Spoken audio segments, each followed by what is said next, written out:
Hey y'all, welcome to the Skintrovert. I'm your host, Sam Bazile. So today's topic is going to be a little sensitive. It's going to talk about skin cancer, and I have to thank an esthetician for this topic. I had someone reach out to me on social media, and she asked if I could cover a topic around skin cancer. As an esthetician, we learn certain things in school about how to identify things, but we're not allowed to diagnose.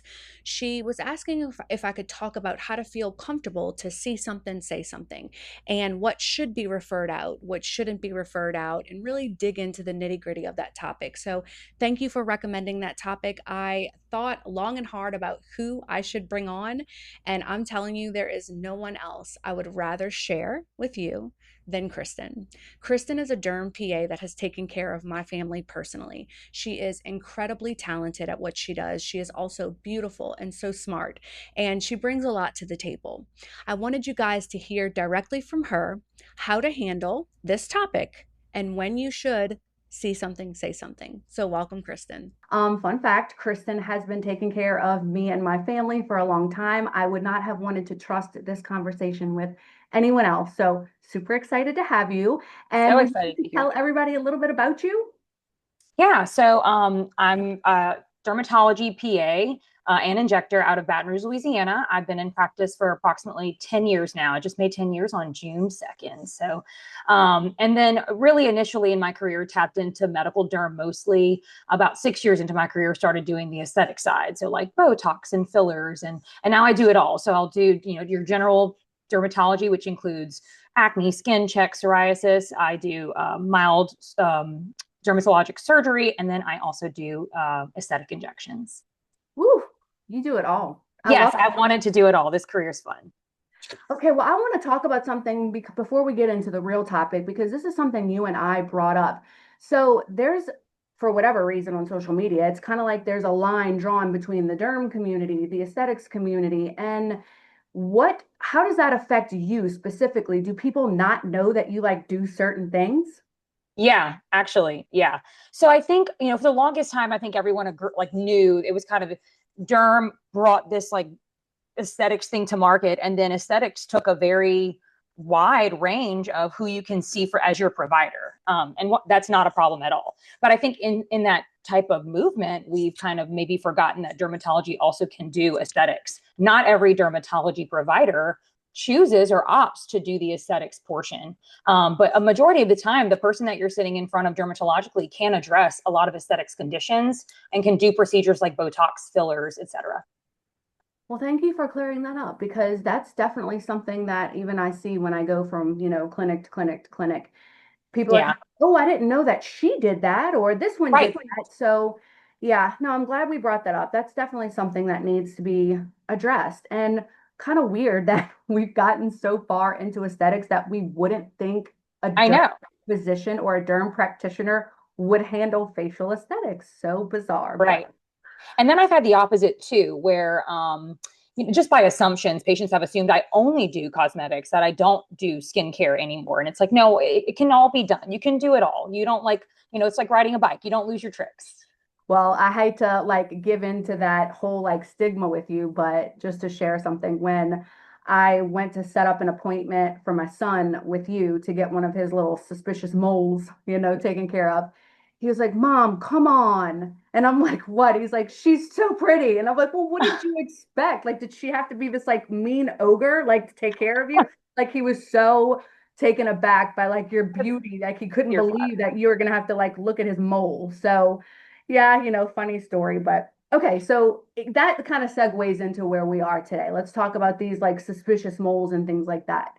So when I was in practice and I was still seeing patients as an esthetician, obviously I was taught at school what we should look for, what is kind of suspicious. We were told very specifically we cannot diagnose. There's a lot of things we can and can't do, but it is critical if you see something, say something. And I've realized just being in this industry that maybe it's not necessarily they don't know, but maybe they're unsure of when to see something, say something, when to refer something out, or is this treatable in my office? Like I actually saw someone say, "Oh, I'm just going to laser that." And I was like, Well, we probably shouldn't. We probably should just refer out for that. So I think maybe with this communication today, with this topic today, you could clear up some things. So I have some like Q&As that we can go over just to kind of help the community that is not necessarily, maybe they know, but they're not comfortable or they don't know. So first, why do you think it's important that aesthetics providers should care about skin cancer detection? While it's not their responsibility, the question asks why should they care? And I think ultimately all estheticians and aesthetic providers in general genuinely care about skin health. And so when we're discussing skin health, we're worried about stuff like that, right? So it's not just aging or, photo protection. We are looking into finding things that can potentially harm this patient. So they're at the front line of seeing that. They are likely seeing the patient more frequent than we are, to be honest with you. And so they're likely to be the first person to catch something, especially because a lot of patients don't even routinely see a dermatologist until later in life when they have a suspicious lesion. So I would say they should care because they are the front line. They are in the skin business and they genuinely care about health for the patient. Okay, so tell me this, what is the potential impact that a patient might have catching something early versus waiting? And maybe that can encourage people to see something, say something. For sure. So the earlier detection is key. So prevention, if we can catch it early, we can likely bypass deeper cutting, potential metastasis, which is really unfortunate. And so whenever we're doing, when we're seeing something that's suspicious and we're doing biopsies, we're grading how aggressive that tumor is. When we see things sooner, it's likely that we don't progress in the aggressive nature of certain skin lesions that can be harmful, like cancers. Okay, that's enough of a reason, I would say. Yeah, like it's a big one. Yeah, It's pretty simple, but it's pretty big. cancer's scary. And I think sometimes people don't give melanoma the respect that it deserves. They think of it as just something like, but Well, you that's can just cut that out, and you right. can sometimes. That Yeah, is. sometimes not. So, with that said, have you ever diagnosed skin cancer because of another aesthetics provider encouraging a patient to come see you or get it checked out? I have, and even yes, the answer is yes. Even if it's not cancer, some moles are not truly melanoma. But some moles sit in this little gray area called an atypical mole. We refer to them as dysplastic moles, and those are risks to become melanoma. So there are instances, very commonly actually, that patients are referred to me that it is atypical. It may not be a full-blown cancer, but it is an atypical mole that needed surveillance and requires the patient coming back for routine skin exams. It ignites a fire in them to kind of come back and keep doing their routine maintenance. But yes, I also have had patients that have been referred, mostly men, by aesthetic providers that had maybe skin cancer on their arm, like carcinomas Ooh, that's or scary. back. Yeah, So, we hear a lot of different terminologies when it comes to skin cancer. So, things like basal cell carcinoma, squamous cell carcinoma, and melanoma. I know it's kind of hard not being able to show us anything, but are there little significant things that we should look for to maybe just be able to see the difference between those? for sure. So melanoma and the carcinomas are kind of, I would say, categorized into two separate type tumors. The squamous and the basal cell carcinomas are what we call non-melanoma skin cancers. Those tend to be less aggressive than a melanoma overall. Of all the skin cancers, the basal cell carcinoma is the one that can be the most easily confused. A lot of patients say these look like pimples. Oh, that was just a pimple that was there forever. But it is an actual cancer, and they can be very tiny or large. Squamous cell carcinoma tends to look more like a wart, and it usually has a lot of pain about it. So that's a differentiating feature from a true wart, which is typically asymptomatic. But these like warty type growths tend to be sensitive. They have a little red hue to their base. They can feel like they have a nodularity in the skin, like a deep kind of bead-like structure in the skin, and they can bleed.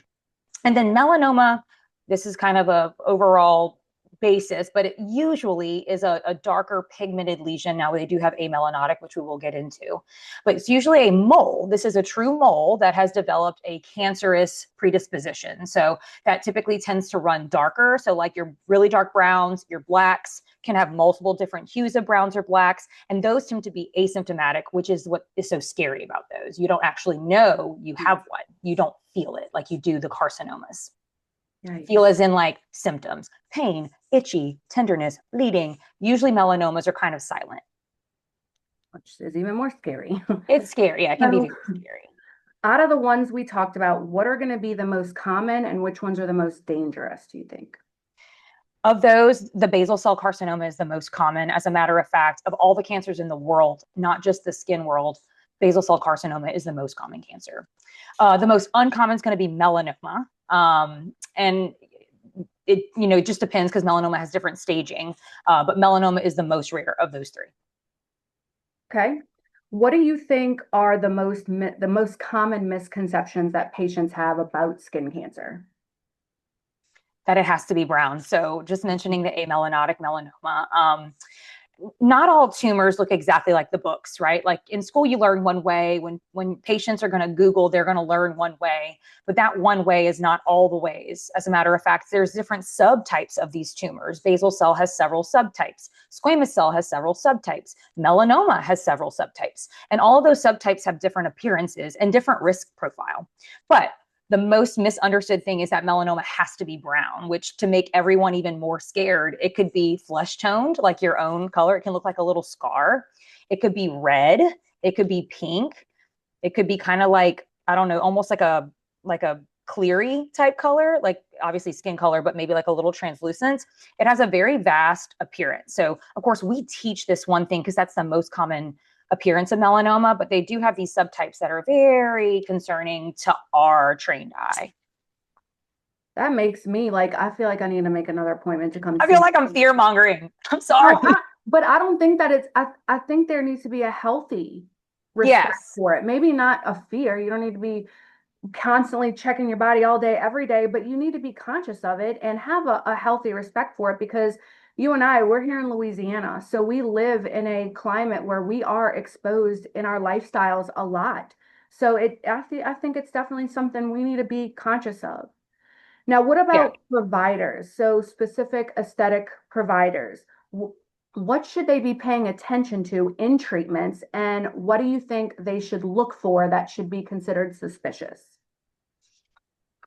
So, you know, I I think about each different tumor type. I kind of have a different answer for each tumor type, but overall, something that hurts the patient's always a huge trigger. Like if it's more sensitive, if it stands out, if it spontaneously bleeds. Granted, there's other lesions that do that that are completely harmless, but pain, bleeding of some kind, and a persistence, like it's been there a while, it's been red a while, it's had this symptom off and on for a while, those are things that I think we should be asking the patient to gain clarity to whether we should be concerned or not. And when in doubt, refer it out. I would always say, like, if you don't know and you have a little inkling of suspicion, follow your intuition. I think that we're trained to do that. But I would say some things that aesthetic providers can look for are a little more sensitivity in one little area, bleeding, and then kind of a history greater than a month, I would say. Okay. All right. Easy enough. Now, this is something that I think is good, obviously, for providers to know, but patients really, if you're a patient and you're tuning into this, you definitely need to know the A, B, C, D, E rule for melanoma. So, would you walk us through that A, B, C, D, E rule? Absolutely. So A stands for asymmetry, meaning that if we took this mole and we folded it down, divided it down the middle, folded it in half, its left side should match its right side. Its upper layer should match its lower layer. It should overall have a symmetry to it. B stands for border. That is the very edge of that mole. That mole should have a clear border, which this one's a little bit difficult to describe. But the way I can best describe it is color should start and stop very white and black. Dark pigment stops. Pigment that kind of fades in, kind of fades out. That's a little suspicious, and that would be one of the things that we look at in a melanoma protocol. C is color. The darker it is, the more we get concerned. Scratch what I just said about amelanotic. C in this particular stance is darker, or a change in color, like it went from black to white. It went from a brown mole to a black mole. And so obviously black is kind of a concern. D is diameter, anything greater than 6 millimeters, which for reference is about the size of a pencil eraser. Those tend to have a higher risk of melanoma. And then E is evolution. And evolution can be something the patient is responsible for. It's also something that we as dermatology providers are responsible for once we do a skin exam. But evolution is the change of a mole, any change of the aforementioned characteristics. Any change in pain, any change in size, any change in color would be a reason to be suspicious of a melanoma. Okay. I also want to mention that most melanomas are actually what we call de novo. So that means they're new developing moles. They are not developing in an old mole that's been there since 6 years old. Melanomas are most commonly, not always, but most commonly a brand new developing mole. Okay. Now, you did mention this a little bit, but I want to make sure we do bring this up. Aside from moles, because this ABCDE rule is like usually we're looking at moles, but are there certain warning signs other than just there being a mole that should raise concerns? Yes. Some other warning signs, and this is not necessarily true of only just melanomas, but you can have an amelanotic melanoma that looks kind of like I said, a scar a second ago.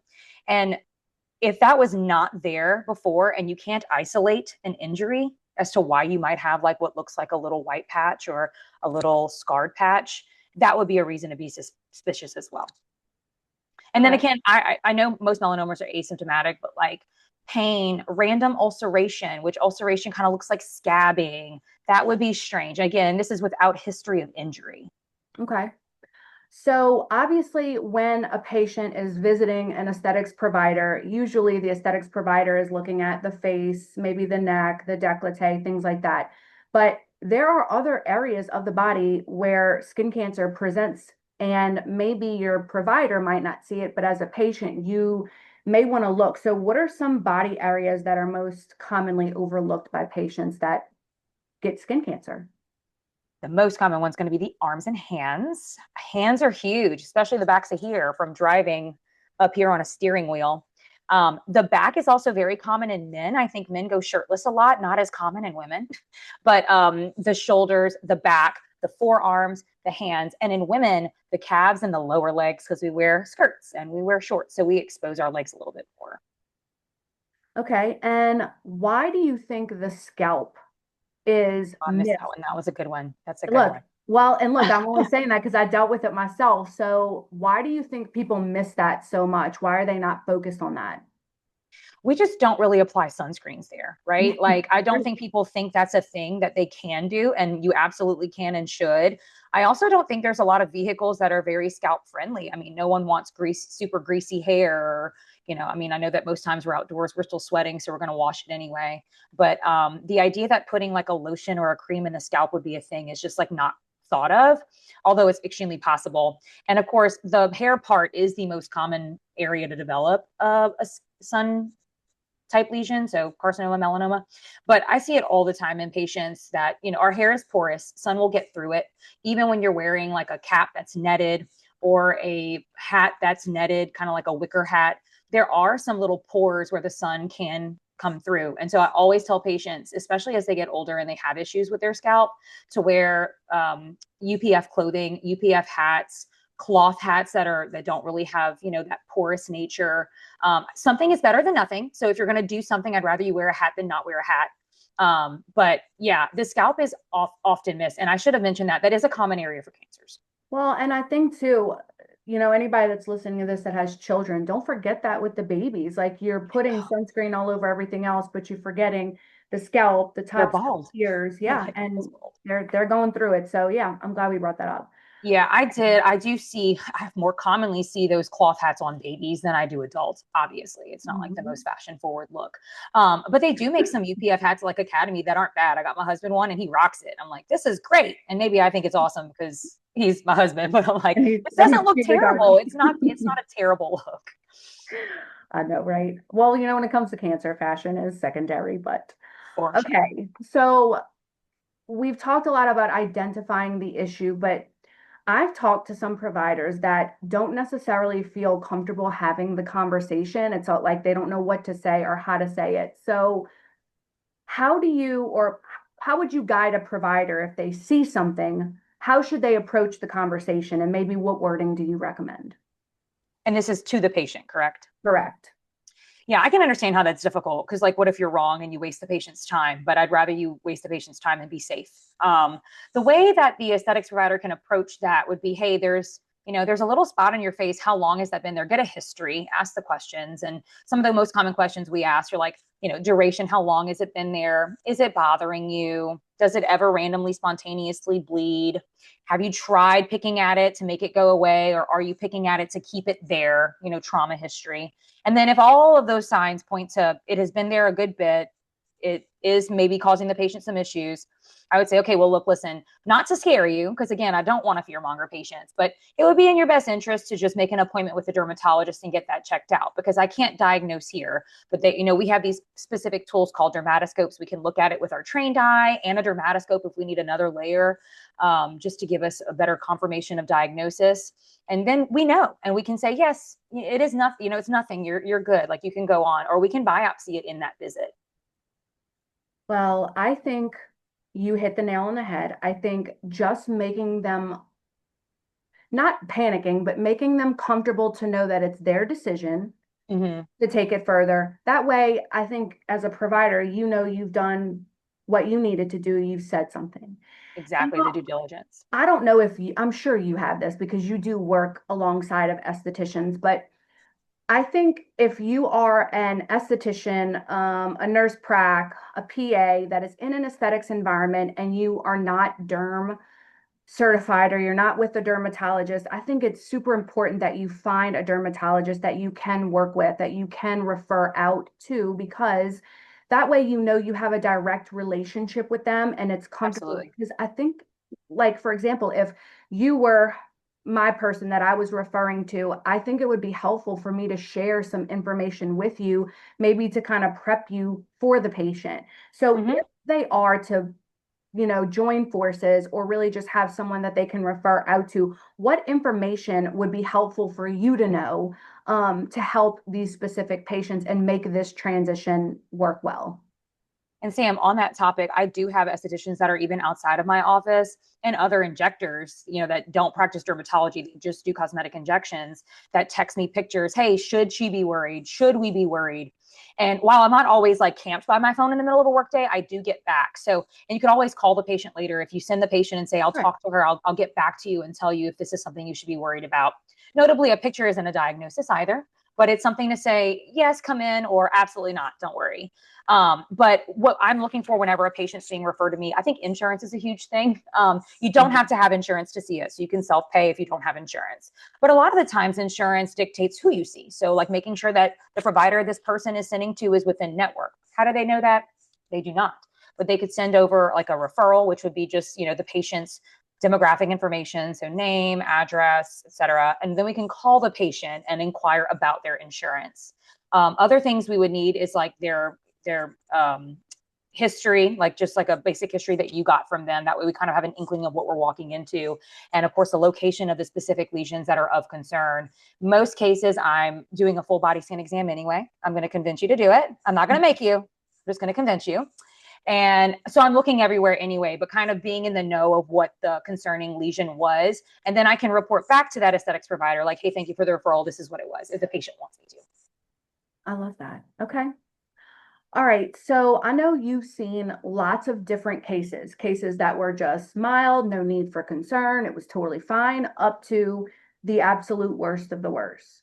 Can you share maybe a story or a time, without giving any personal information, but just an example of something where a referral truly changed or saved a patient's life? Yes. And not specifically from an aesthetics provider, but from a family member. The patient noticed it. The patient said the family member noticed it. The family member said something. It was indeed a melanoma, and it was an aggressive melanoma. And we ended up getting her in excellent care. Obviously, I had to use multiple providers to get that done. But she ended up sending me a year later this monster floral bouquet. So I'll never forget her. It was like she was the most appreciative because we saved her life and because someone said something. And then I also had another patient, an elderly female that was referred by an aesthetics provider, and it was a carcinoma, and that carcinoma was able to be removed on the spot that day. So yes, see something, say something. That's why this is important. Mm-hmm. Save lives out here. It's not just about saving making lives. they look pretty. We want them to be healthy and happy and alive. Yes, for sure. And like most of these are very treatable, very treatable. I think a lot of patients stall on getting in because they're like, I just don't want bad news. Like as if the bad news would be a life-ending piece of news. But cancer in our setting can be very curable. We actually cure cancer all the time. So it's not something that's a death sentence. It could be if neglected, but if treated, we often get, really great clearance. Well, I want to ask you this question because maybe other people might have this question as well, because I did deal with melanoma with my husband. And what was so small and so tiny, they literally took a football-sized chunk out Yeah. of his leg. What is the reason for that? And why do they have to go so big for something just so small? Great question. I get this a lot. And the size chunk that's being taken is directly proportionate to the size or the grade of that lesion. Do you recall what grade his melanoma was? I don't Okay. remember. Um, Nevertheless, most of the time, whenever we're doing a melanoma is a little more risky. What we're seeing with our clinical eye isn't the whole picture. There's often these little like auras around that mole that can contain melanoma tumor. There's also depth to that melanoma tumor. It can kind of be star-like underneath the skin. They don't have always a well-formed, perfect nature to them. And so in knowing that, there's been protocols set forth by the American Academy of Dermatology to have different margin protocols. And what that means is we will take more healthy skin, healthy appearing tissue around. This starts for a melanoma at 5 millimeters. So a melanoma in situ, which is a stage 0, we start at 5 millimeters. And as the staging increases, the margin increases. It can get as large as 2 or 3 centimeters, which is a very huge gap. So this would explain why your husband ended up getting a very large cut. Now, in addition to that mole being, this big when it's removed, if it is, you can't close a circle like that and it be pretty. So oftentimes we're taking these extra pieces of tissue in like a football shape pattern, Mhm. like that. That way, that closure for that surgery has a pretty line instead of some puckering on the ends. So then we're taking more additional tissue that are not included in the margin. So is cutting it out the only option, or are there other things that a patient that has melanoma can do? Cutting it out is always the option. And then there's additional things we can do. So there's radiation. I often refer to oncology when there are deeper stages because they do figure out if there's going to be chemotherapy, radiation, what type of surgery. Are we going to test lymph nodes? Which lymph nodes should we be testing? That's very advanced for us. We do the diagnosis. We may treat an in situ or a smaller tumor, but more advanced tumors end up in the hands of an oncologist or an onc surgeon. Okay. All right. Okay, so I have some little rapid fire myth busting questions for you. Good. So, is this myth or fact? Only fair-skinned people get skin cancer. Myth, myth, myth, myth. Okay, so even if you're dark, you have skin too, and it can develop Yes. cancer. Didn't Bob Yes, Marley die from melanoma? he did on the bottom of his foot, like where Okay, the sun don't shine.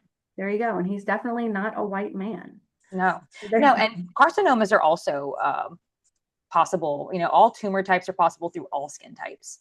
I have seen a squamous cell carcinoma from chafing, like a patient that just chronically chafed over and over and over, where the skin would wow. always stay mad and inflamed. A squamous developed there, which can happen. So yes, they are not exempt from skin cancer, even if it's not directly mediated by sun exposures.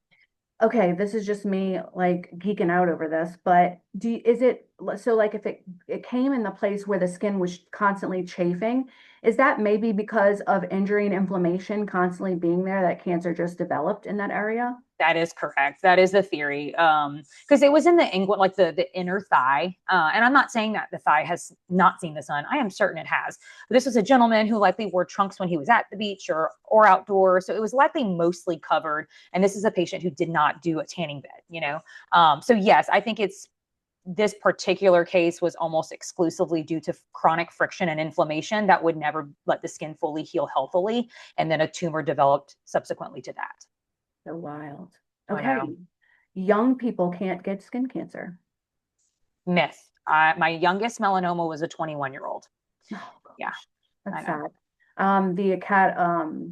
Is it the Academy of Skin American Academy Cancer? of Derm. Yes. They posted something on Instagram the other day. I actually reposted it.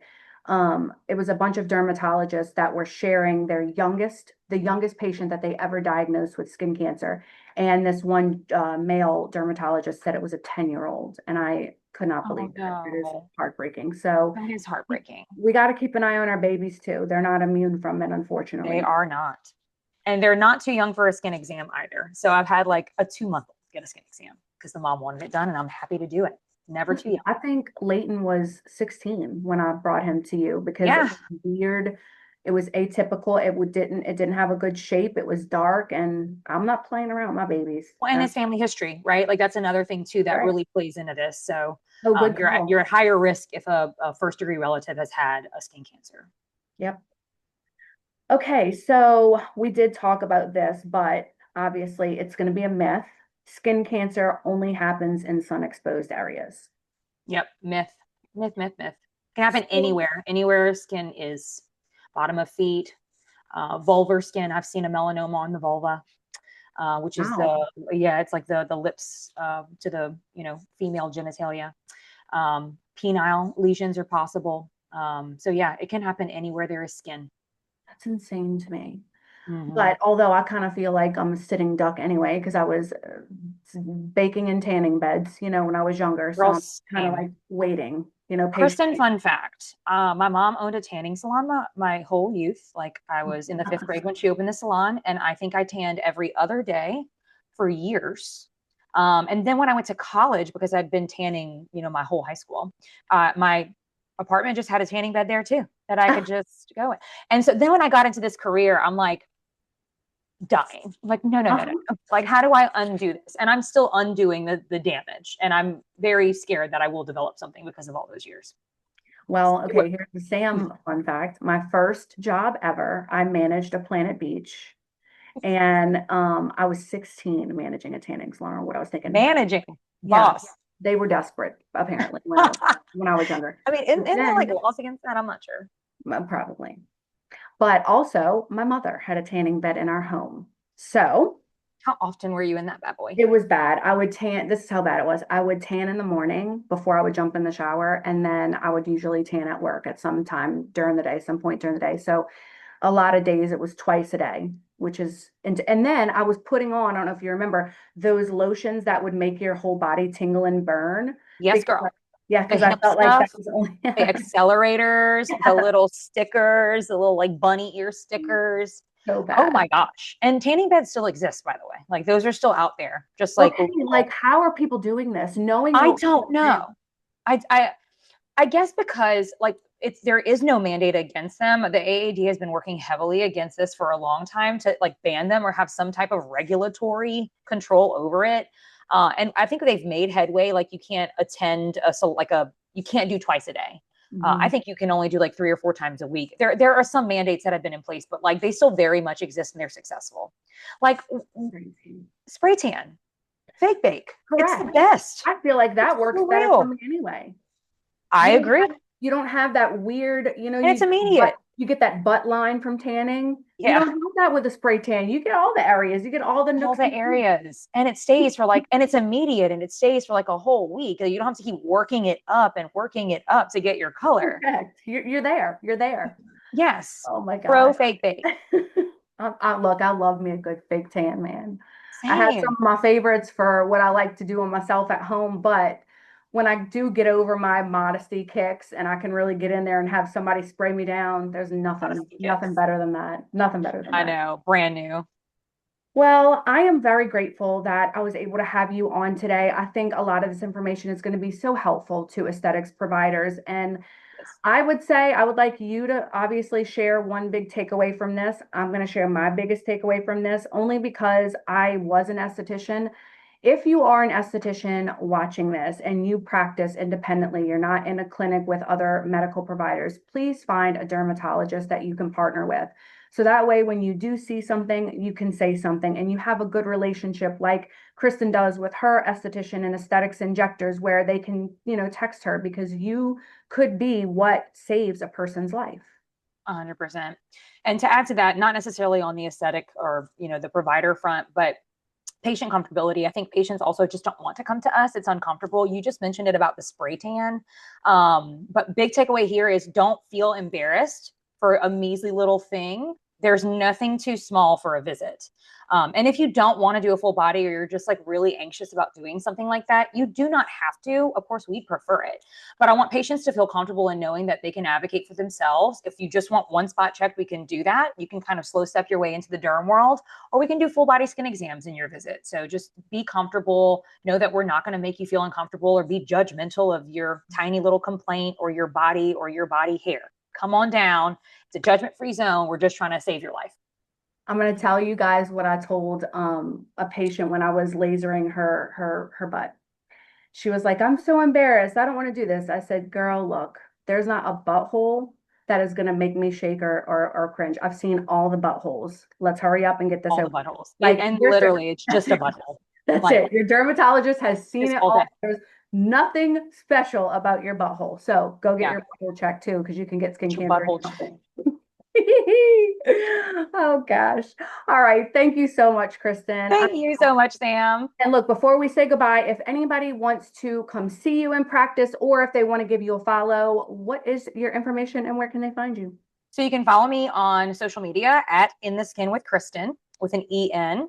And then I practice dermatology at Louisiana Dermatology Associates. It is in Baton Rouge, Louisiana, off of Jefferson Highway. Our website is louisiana-dermatology.com. We do online scheduling. We do phone call scheduling. If you have questions, call on in. I'm happy to help. Love that. All right. Thanks so much, Kristen. And thank you all for tuning in. Till next time. Bye, guys. Bye, guys. Think of the Skintrovert as your aesthetics roundtable, not a training manual. This podcast is for professional education and discussion. It's not medical advice. Your scope of practice matters, regulations vary, and your license always leads. To continue the conversation, follow the Skintrovert on Apple, Spotify, or any platform that you listen to your podcasts.